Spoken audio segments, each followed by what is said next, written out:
Tetapi ingat, kemiskinan NTT itu bukan karena... Halo teman-teman, kembali lagi dengan saya di sini Jimmy, Jambers Check It Up. Jadi teman-teman, saya balik lagi dengan salah satu konten yang sangat saya pikir ini penting untuk dikonsumsi oleh publik, karena mengingat dampak-dampaknya setelah beberapa tahun ke depan kita pasti tahu. Jadi konten ini tentang penolakan tambang eksploitasi yang ada di Kabupaten Manggarai Timur, tepatnya di bagian utara. Jadi teman-teman, kebetulan tadi saya dapat salah satu cuplikan video dari teman saya terkait dengan pernyataan sikap dari salah satu tokoh terkenal yang ada di Pulau Flores, yaitu Bapak Ansilema. Beliau ini adalah seorang DPR dari fraksi PDI Perjuangan yang menyatakan sikap penolakan tersebut di saya tidak tahu persisnya di mana, tapi di gedung DPR pusat sana. Jadi teman-teman, saya juga akan menyisipkan video beliau di belakang video saya. Nanti teman-teman silakan nonton, mungkin bisa berikan komentar terkait dengan tambang yang akan dilakukan di Pulau Flores. Dan saya pribadi sendiri, saya sangat menolak dan saya tidak sepakat. Saya sepakat dengan apa yang disampaikan oleh Bapak Ansilema, yaitu lebih baik kita mengedepankan sektor pertanian, perikanan, dan pariwisata. That's it. Dan jangan lupa komen. Jika kalian setuju atau tidak, silakan, itu hak kalian. Kalian punya opini sendiri. Jadi, mungkin seperti itu teman-teman. Nanti silakan saksikan cuplikan di belakang video ini. Durasinya cukup lama, yaitu 6 menit, tapi sangat seru kalau disimak. Terima kasih teman-teman. Selamat menonton. Sikap PDI Perjuangan Nusa Tenggara Timur fraksi itu sudah jelas mendukung sektor pariwisata sebagai prime mover, dan dengan demikian menolak pertambangan ini di Manggarai Timur dan juga bahkan di NTT. Itu sikap fraksi PDI Perjuangan Nusa Tenggara Timur. Saya secara pribadi sebagai anggota Komisi 4 selalu bicara NTT itu nelayan ternak tani. Kalau mau bangun pariwisata, ya pariwisata di NTT itu perspektif dasarnya itu adalah konservasi, bukan eksploitasi, bukan pembongkaran. Dan pariwisata di Nusa Tenggara Timur harus dibangun di atas tadi yang saya katakan, nelayan ternak tani. Perikanan dan kelautan, NTT adalah provinsi kepulauan, 71% NTT itu adalah laut. Nah, laut kita belum kita berdayakan. Ternak, NTT pernah punya masa lalu menjadi eksportir ternak bahkan sampai ke Cina, Hong Kong dan sebagainya. Dan kita punya potensi itu. Dan tentu juga NTT adalah pertanian. Kenapa? Ya pertanian itu kehidupan kita. Karena itu di Komisi 4 saya selalu bicara tentang pentingnya membangun 3 sektor ini. Maka ketika ada gonjang-ganjing ataupun keributan mengenai soal tambang ini, saya secara pribadi langsung mengambil positioning tegas. Secara pribadi saya langsung mengambil positioning tegas. Menolak. Yang berikut saya ingin katakan bahwa mayoritas kepala daerah kita itu tidak pernah peduli pada pembangunan dan pengembangan pertanian.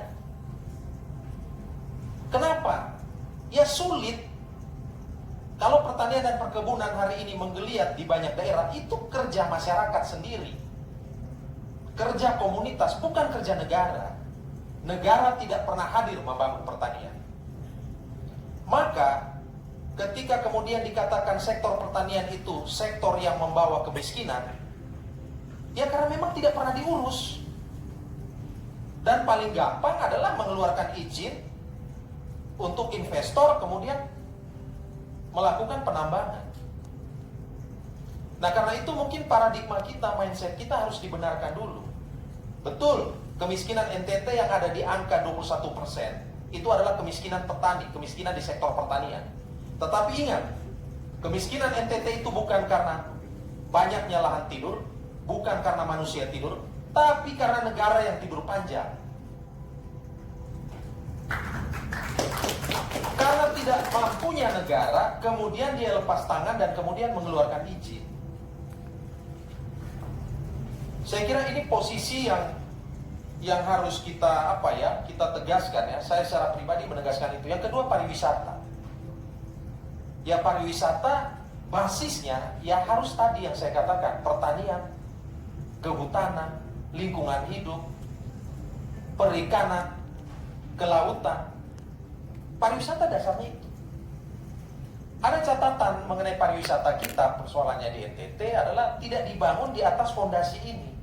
Sehingga hal sederhana, hortikultura misalnya, buah, sayur mayur, untuk di Labuan Bajo misalnya, kita datangkan dari Bima, kita datangkan dari provinsi di luar NTT. Kenapa?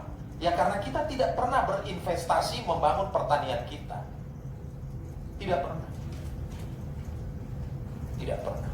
Maka saya katakan, kalau kita, negara ini, pemerintah pusat serius mau memerangi kemiskinan di NTT, harusnya pemerintah pusat itu turun tangan memberikan dana yang besar untuk membangun pertanian ini. Kemarin Presiden Joko Widodo baru mengeluarkan Perpres nomor 63 tahun 2020 tentang 62 kabupaten tertinggal di Indonesia. Urutan pertama Papua, urutan kedua NTT. Di NTT itu ada 13 kabupaten dari 22 kabupaten yang tertinggal.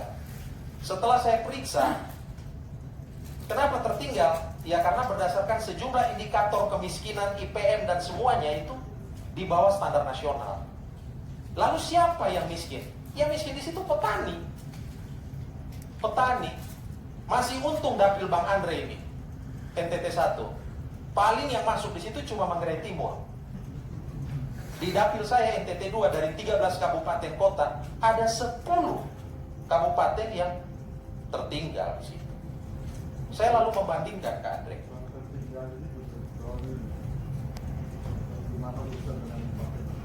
Ya, jadi ya saya kira di Flores masih agak untung, saya lihat ya, masih ada tanaman perkebunan, masih ada kopi, ada coklat, masih mendingan gitu loh.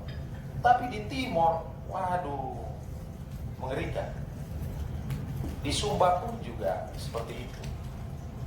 Tetapi secara pribadi saya menyambut ini, dan saya sebelum bertemu dengan Bapak Ibu sekalian, saya juga di WA Group juga saya sudah terang-terangan lah menyampaikan sikap seperti ini. Karena ya kalau mau bicara NTT, masa depan NTT ada di yang saya katakan tadi, di Komisi 4. Nah, ya mungkin karena terkait dengan itu, saya usulkan mungkin suatu ketika perlu juga audiensi dengan Komisi 4. Ya, di Komisi 4 dari NTT itu ada saya, ada Pak Edward Tanu, dan ada Ibu Julie Laiskodat. Dan karena ini ada di NTT 1, ya mungkin Bapak Ibu bisa ngobrol terlebih dulu dengan Ibu Julie Laiskodat sebagai wakil rakyat dari dapil NTT 1. Mungkin itu Bang Andre yang bisa saya sampaikan.